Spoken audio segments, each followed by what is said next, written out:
občas bojazlivé, sú tu aj tarantule.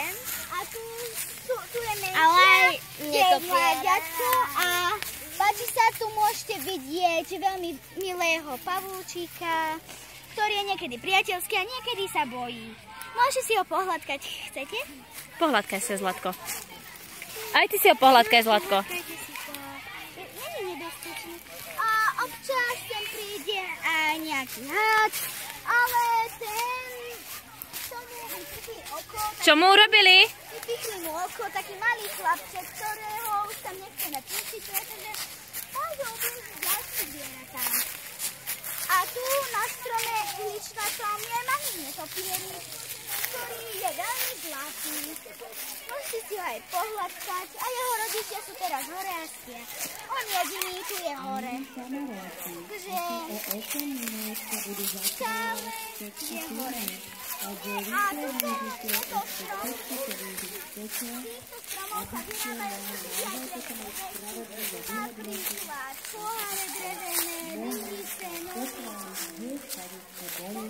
A samozrejme, ak ste neboli ešte zoznamce, tak tam rýchlodobste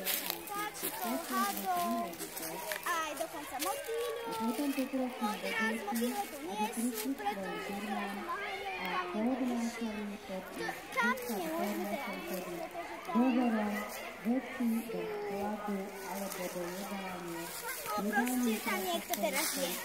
Takže tu niekde môžete aj zbadať niekedy jašteričku. Máme ho hada.